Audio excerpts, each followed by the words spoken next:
G'day guys, Ninja. I've got Aaron here. Hey Ninja. How you going? Well, we want to talk about the celebration of MMT 2022.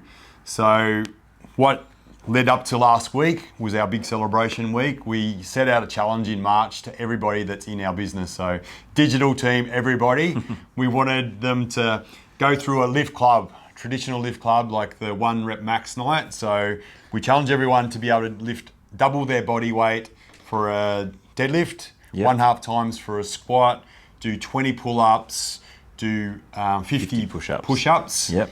And we also wanted everybody to complete a sprint as well.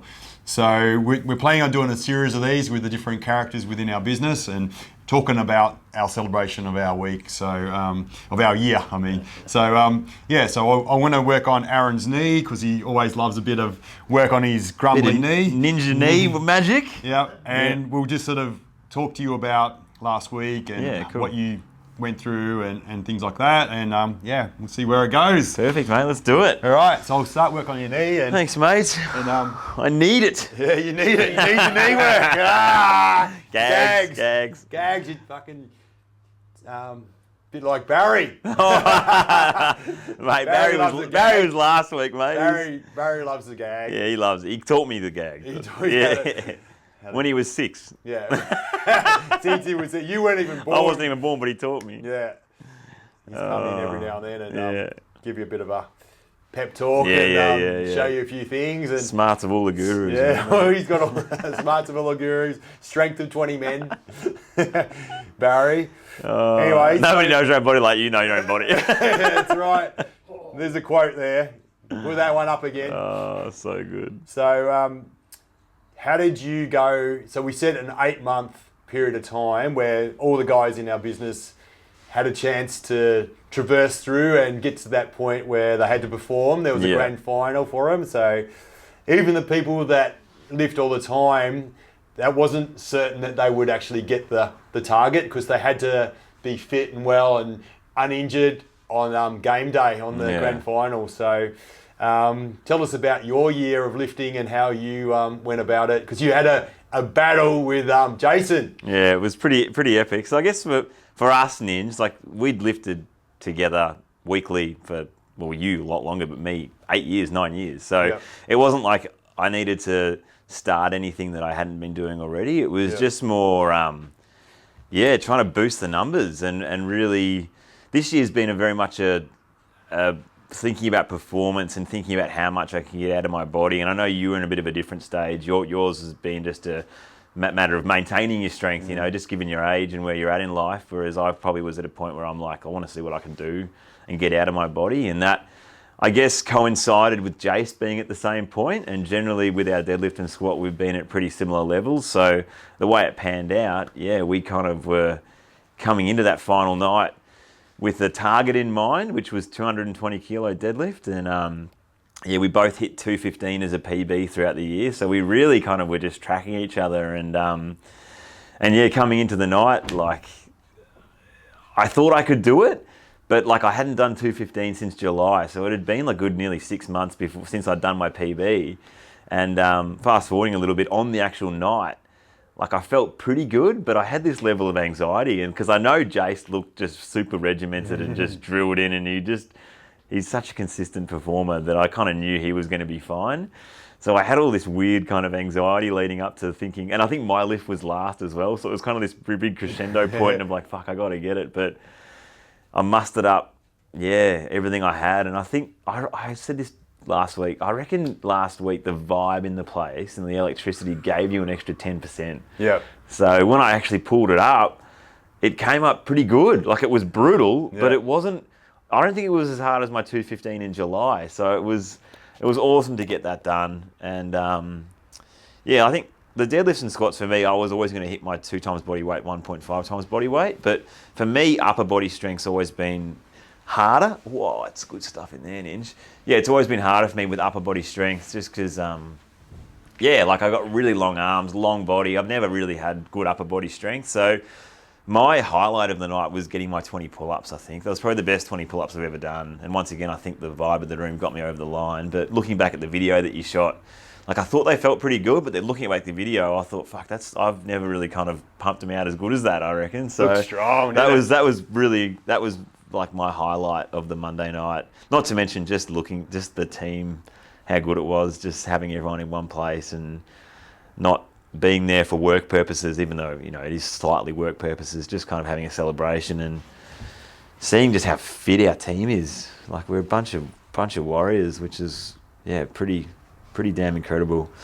Yeah. And the potluck, like, that was my favourite part of the night, because that was just complete celebration. Monday night, don't get many better Monday nights than that, man. So yeah, everyone brought a dish. Yeah, and sort of had to prepare and think about it, because I wanted it to be healthy, you know, because we still had the sprint to go. It was that clean Christmas party, wasn't it? Christmas party. So yeah, I wanted everyone to bring whole food, vegan, vegetarian food, and everyone had to think about it. I was kind of the manage that, so we had a good variety of things, diversity of things, like of sweets and mains and it was drinks and things. So it was probably out of all the potluck we've had, I reckon that was the best variety of dishes that were brought. I really enjoyed the fact that there was like a bit of everything, you know.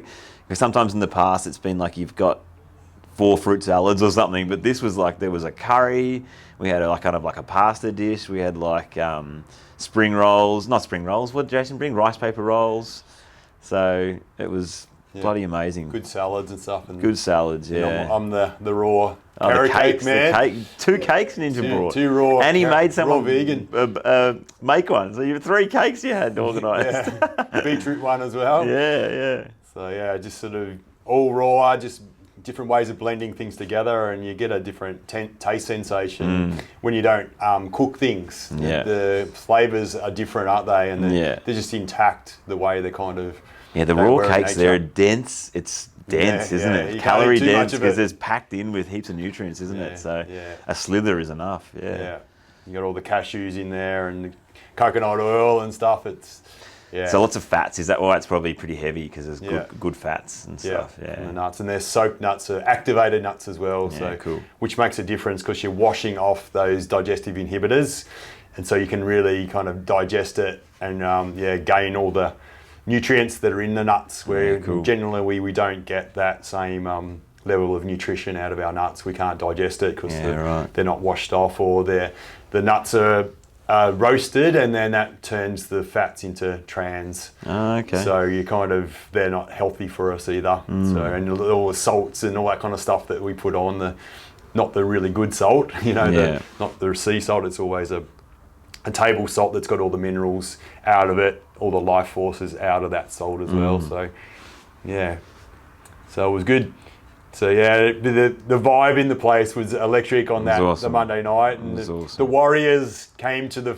Yeah, we've got some absolute weapons in our ranks, like your Jarek's. Yeah. Hopefully you can put in a footage of Jarek lifting here, Leo, after the edit, and Elliot. And Elliot looks like a fair income samurai, doesn't he? Like, unbelievable. Yeah. But some of the facial expressions, I think, is what you're talking about, eh? Like Matty and stuff, the bulldog. That was the best part of it, though. Like, seeing people push through, like, not just a barrier, like full-blown busting through a brick wall, you know, and not giving in. Yeah. They're not just physical limits, are they? They're the conceptual limits as well. Like what metaphysical you believe, stuff, what you believe. You know, you're doing stuff that you probably don't know that you can do conceptually. So correct. So it's really good to kind of see that. It's sort of primal. These primal things come through, don't they? They're guttural, and just the release that it's just natural when you do achieve something that's really heavy, using your whole body. Like, everything gets used when you're kind of doing those really heavy lifts. Like, they just sort of, you feel like you're using your platysma, your jaw, you know, your core's got to be locked on harder than ever, just really exaggerated, and just your legs, you just got to stand up. So there's sort of these conceptual things as well, isn't there, of standing up and taking responsibility for that lift, being present. The language is awesome, isn't it? I had someone lifting yesterday in the trap bar for the first time, and she loved the step into the trap bar, you know? It's step in, dive in, stand up. It's awesome. it's all there for us, isn't it? So yeah, and then what else did we do in the week? So we had another meeting. It was scheduled for Wednesday morning, and we had a game of basketball. Yeah, it was all Some activities. people were soft and put their shoes on. Not us, Ninja. Not us hardened, seasoned characters. I don't know if it was the best decision, but it was fun. It was good. I got some skin tags to show for it on my toes. So you learn about pure biomechanics, your landing mechanics, don't you, when you're in bare feet? These soft blokes like bloody Liombe and Das, the soft, in their shoes. Oh, that was fun. Much curry in there. Just to play basketball together, and it was sunny and things like that, so it was really nice. The theme of the week was just not really work oriented, wasn't it? It was just celebration, which I think was very well received. Yeah, it was fun. Yeah, it was fun. Fun's the word. I think like MMT, like we do some really serious work. We get some profound results. We've got some profound psychology and philosophy stuff that we kind of go through, but there's still play. There's still humour. Part of being human is humour. Yeah. And so we kind of acknowledge that, and so we want to celebrate as well, and celebrate where you don't need to be having instant gratifications from booze and gambling and social media and different things like that as well. So it was kind of like this real wholesome, natural kind of celebration that early part of the week, which brings us to the Friday. So let your hair down celebration, Ninja, after the morning activities, though. Business first, it was really serious, healthy. Business at the front, party at the back. Yeah, there's a few mullets getting around later, but we got... So yeah, it was my favourite thing because Sprint Club for me was born out of fully ruptured ACL in my right leg in 2011. So ever since then, I was in this really dark space for 3 weeks where I couldn't move, I couldn't sleep for the first few days, things like that. So all I really wanted to do was sprint. And so I kind of just started getting more into the barefoot and never ran in shoes ever since. So, but I wanted buddies to help me with my rehabilitation, and so I just wanted to get into sprints. I wanted to get into agility, jumps, landing, that kind of stuff. So Sprint Club was born. So, and it was just really good for me to see. I think you had 15 or 16 of us lined up across Gosh's Paddock, which is a really nice oval deck near the city in Melbourne. So it was a nice day. I lined up all the hats. I did it twice, so they were perfect because we tried to do a bit narrower width of the lanes for a start, but that wasn't right. It was too narrow, so we did it again. Me and JT were spewing. He didn't want to do it, but I had to get it lined up. Had to get enough space for everyone, and so we set the scene. And but it was a big thing that everyone had to go through. We had to do 8 12.5 metre sprints flat out. We did 6 25 metre, 4 37.5 metre, and then 2 50 metre sprints with handicaps. So the 25 to 50 were handicapped. And then we had to do 2 150 metre flat out. Sorts the men out from the boys, as we were saying. And then 3 Judds, which is 3 different intensity kind of thing, drill, shuttle run type of thing. So, and that really can sort you out too, because you don't get into your steady state. Yeah, you're cooked by the end, aren't you? You're cooked. You got to keep on going. So, how did you find the sprints? Yeah, I mean, it was amazing. Like I think I said in our recap on Wednesday morning, just how we've run on some pretty dirty decks this year, like wet and dry and hard bendies, like which are sharp little weedy things in Australia for you American people out there, but where we ran this event, it's a beautiful deck, like flat, beautiful grass coverage, and it was just a celebration, kind of like our grand final or our Super Bowl or something like that. And just to have the 16 lanes, purple tops on, everyone just looked the part, and it was beautiful weather, and it was awesome to see that. I was so surprised because half our team are really hardened sprinters, but half the team don't really do it. So I was slightly worried that someone was going to either do a hammy or a calf or not be able to get through because it's too hard. But everyone got through, and it was amazing. Some amazing feats of just efforts and people that aren't used to sprinting that got through and didn't want to do it. You could see like my partner Ash, who works as a kinesiologist, like she really put in a shift and she didn't want to do it. She was coming up with all sorts of excuses, but she got through and she had the help of Wana, and it was just amazing to see that, wasn't it, Ninja? We all got through, and yeah, like seeing Jarek too. Like Jarek runs a sprint club in Richmond. Ninja and I do the one out here in Frenchy Gully, and didn't realise how fast he was. So he had a big week, Jarek, didn't he? Like just showcasing how athletically his athletic prowess, and you know, he was pushing Leombe, who's probably our fastest. Well, Matt's our fastest, but Leombe is probably our prettiest. Yeah. But we've got some amazing athletic people in our crew, haven't we? Yeah. That's awesome. And one thing there too is like we had, because we've got Ferntree Gully and Richmond where we've got two separate kind of training squads. Yes. And so you kind of don't really know what the capacity is, what the capability is of the different squads. So that was another thing, is like a real competition, because you kind of could really test yourself against different opposition that you're not used to running against and things like that. So there was kind of those kind of things as well. Like you and Jason hadn't really trained since we did the advanced course earlier in the year. Yeah. So you didn't know what it was like to train around them. Yeah, exactly. So yeah, it was a different thing. So it was a real competition, wasn't it? It was, yeah. It was game day, and yeah, so it was unreal. It was awesome. Yeah, I kind of say that the sprinting is the ultimate expression of being human. Yeah. So I kind of really loved seeing all the purple out there, and I was hoarse from just yelling the whole time.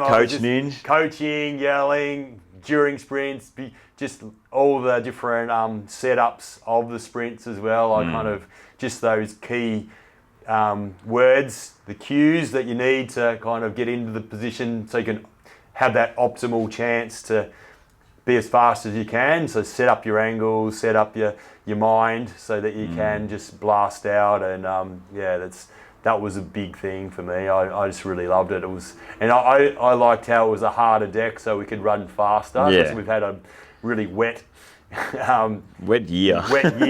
So the grounds have been muddy a lot of times and wet and slippery, things like that. So it was good to be on a nice, dry surface, sunny day, blue skies, and just really go for it. And like I just ran as fast as I possibly could, uninhibited. Yeah, you were pretty flying. Yeah, I was good. Flying, mate, flying. You have to put some footage in there of me flying. Yeah, the old bloke. It was because it is the ultimate testing ground, isn't it? Like you can't hide. Yeah, it's the ultimate just test, challenge. But it's just the ultimate way you can display your performance capabilities. Yeah. You know, like it's you might be fit in the gym, you might look good, you have good muscles, but you can't hide in a sprint. Yeah, like you get shown up. Yeah, I think that's the best thing. So the ones that get through well, you know, you can really hang your hat on that. Your general athletic performance is at really optimal grounds. And yeah, I think, you know, if you are into health and fitness and exercise, if you don't sprint, I think you're missing the ultimate exercise. Yeah. So that's what we hang our hat on, that if you want to get the most out of your body, you've got to be sprinting, because you can't replicate the stimulus and the forces that are going through your joints in the gym alone. No. So if you want to get the most out of your body, you've got to start sprinting. But I think it crosses over to general athletic performance too. Like if you're a golfer, or if you're a footy player, obviously, whatever. Yeah. Or if you're, like in Scotty's case, getting groomed to become, you know, the CEO of a certain company, he's got a lot out of the sprinting in terms of how he carries himself in a corporate environment. It's like, fucking, what does sprinting not do? Yeah, that's it. It's the best. It's the best. Yeah. It's the best. Yeah, and there's other things too that you get is like the earthing, because we're barefoot. We're getting the fresh air, the different biomes are coming into our nose and things like that. Breathing is really important. The heart and lungs, they really get tested out. So you kind of really get into the cockles of the heart and lungs, don't you? Right at depth. Isn't that the right word? I don't know. I've never heard of cockles before. Well, I think that's right. There's always some epic ninja. So yeah, it just gets tested, but the joints, everything gets tested. But what I really love is social. And that's sort of one thing that people don't really talk about when it comes to exercise. You know, we're thinking about physiological benefits, you know, and heart and lungs or whatever it is. But the joints and muscles get all stimulated and get strong and more capacity. But we also get social when we're doing sprints because there's downtime. Yeah. So you've got to let the body's battery systems all kind of come back to full so you can put another 100% effort in. So in that time, you get a chance to have a bit of a chat, just to liaise with your fellow man. Yeah. So I really enjoy that part. Definitely. So, and sunlight on your skin is just really critical for your health. Yeah. I can't remember if you spoke, but like the competition side of things too, like with the handicap races. Like, yeah, it draws it out. For us guys that, I like play golf competitively, but like when you stop playing team sport competition and real hardened competition, I think it's a massive thing that, like, it's such an important part of life is to compete and win, you know, and some people might not think that, but I think it is because it's really a way to get the best out of yourself too and really test yourself in a different way. Yeah. So the fact that we handicap races, and no matter what gender, exercise capability, whatever it is, dysfunction, pain, you can still win because it's all graded. So I think that's amazing. Yeah. You get a chance to beat someone and feel really good about yourself. So yeah, it's massive. You got to get present. So you kind of nail your start. You're trying to anticipate it. You be doing burpees. Yeah, exactly. And that's what I love too. Is you got to go back to the whiteboard sometimes and think, okay, that one rep I didn't win. Why not? You know, was I anticipating instead of reacting to the call? Was I popping up too early? Wasn't I pumping? Was I worried about someone who was in the lane next to me? You know, so you kind of got to go to the lab and work out your own algorithms as to how you can improve. So. Gets you into your body too, doesn't it? Like fully present. You have to be figuring out what's going on. Fully you can't be somewhere else. It's got to be tunnel, isn't it? Yeah. You're in a tunnel. Yeah. You just got to concentrate on yourself, and because if you're distracted, you're kind of doing somebody else's running. Yeah. Aren't you? Yeah. And you're fully present. You're fully in your body. Everything's engaged. That's why I kind of feel like it's a spiritual experience. Well, it is. Everything is on. It is, isn't it? And it's all about you. Fully present. Everything's working through your body as well. All those systems got to work together. And if you nail your race off your handicap, you've got a chance of winning. You know what I mean? If you're the one that nails it the best, you win. Yeah. Type of thing, if the handicapping's fair. Yeah. So, and just feeling of crossing a line, even though there's no money on it or it's the best. a gold medal on it or anything like that, still... There's bragging, right? It feels good. Yeah, Everyone likes to win. Everyone likes to win. Everyone wants that feeling. No one wants to get their ass kicked. So that's one of the other reasons why we handicap is so no one gets despondent because they're getting their ass kicked, and no one stops trying because they can beat everyone easy. Yeah. You know, so they just don't draw the best out of themselves. So yeah, the competition is a really important part.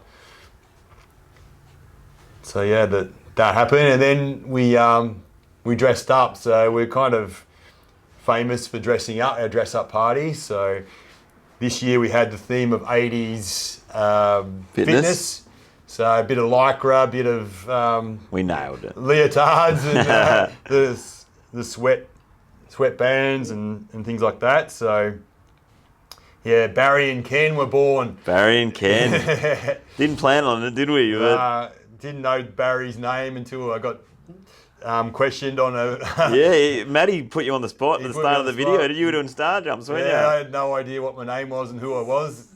And even the fact that I bought a costume that had a name. Like, I could have bought like a normal outfit, but I bought a Ken dress up from Ken and Barbie. So that's what I try to do anyway, is not let anyone know what my my dress up's going to be. So it's just a shock for people when they first see me in the outfit, and love it. You shot a video before you. Yeah, but you didn't release it. You didn't release it. That's true. No one saw it on our team. That's right. So it was just it's Barry with his moustache and his beautiful locks and his short shorts, his ski goggles, showing off the hamstrings. His tennis shirt. Anyone for tennis? Anyone for tennis? Yeah. Oh, gold. So it was good, and what did we do? We had our awards. The 4 awards. We got a Plumber of the Year. Yeah, that's the most prestigious. Yeah, Practitioner of the Year. We've got Runner-Up Practitioner of the Year. We got Most Improved. And we've got the Connection Wizard Award, which is a power board stuck on a trophy holder.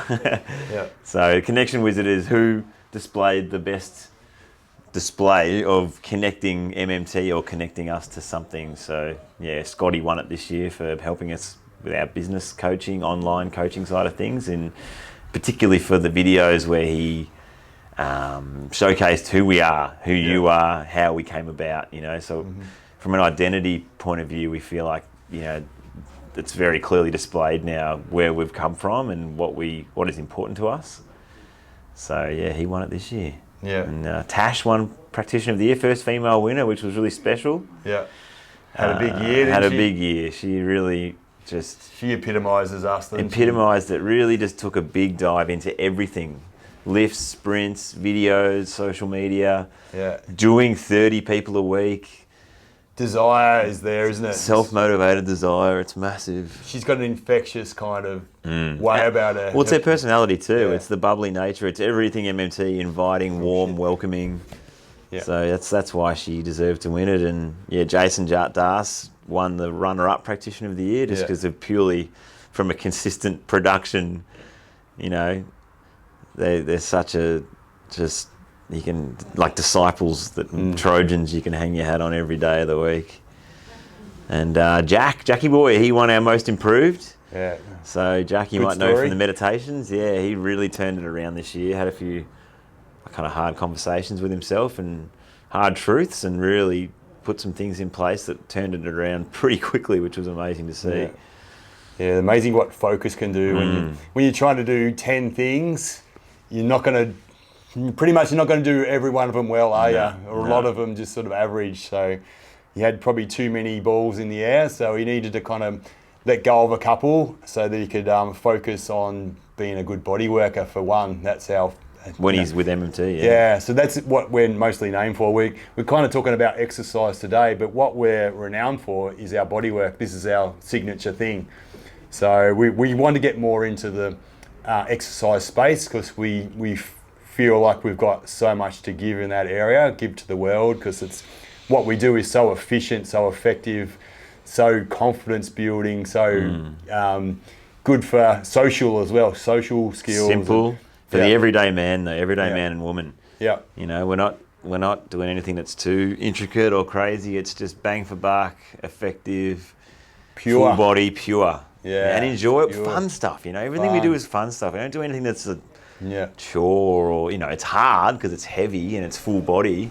Yeah. But it's not this boring kind of lame stuff. Yeah. That's what I probably describe other stuff as. But yeah. So it was really cool. And the Christmas party, how was that for you, Ken?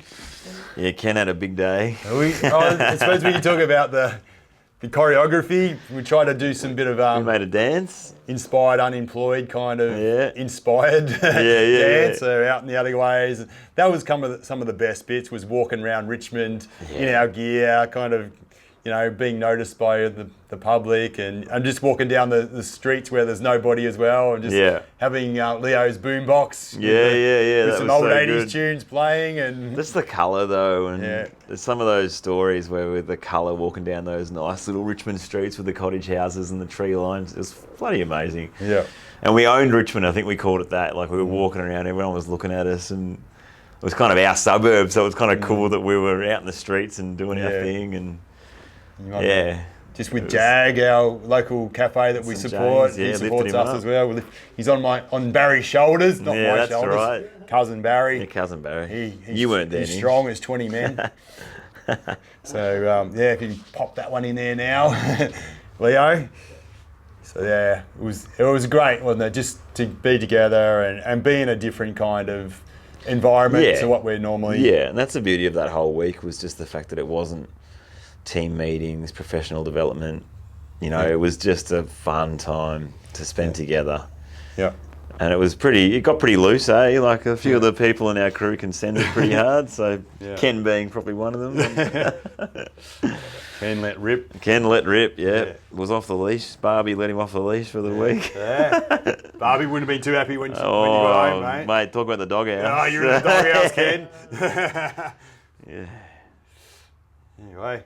This is feeling great, Ninja. I think you fixed it, brother. Fixed it. I'll be flying tonight, Probably mate. Good timing, huh? Perfect Fixed the timing. knee while we had a chat about How good. celebration of MMT 2022. So, thanks for your joining. support. Yeah. Throughout this year, we're planning on bringing a lot more content next year to Yes, the world, we and are. that's going to be a bit of more focus for us too, at least, isn't it? Like, Yeah, we're going to be pumping out heaps more on YouTube, obviously Patreon and socials too, with the help of Leo, the man behind the camera. So you can expect, more regular posting. Yeah. Yeah. Yeah, if you want to support us financially, Patreon, stacks of videos. We're trying to do them every day if we can. Yeah. Just really good body work, get to know our personalities. Bit of behind the scenes as well. Bit of behind the scenes, what we get up to. And if you like this bodywork and you're a practitioner and you want to learn more about how Ninja fixes things like this, our next intake for our bodywork course is in Feb, so we're currently doing enrollment interviews. Obviously, if you're watching this after February 2023, have a look at the link in the description and see when our next intake is. But if you are before that, book an interview and have a chat with us, no obligations, and see if this is right for you, if you want to be a bodyworker like us. Yeah. That's it. That's a wrap. That's a wrap. Anyway. That'll do. Thanks for watching. Done. We'll see ya. See you soon. Bye. Done.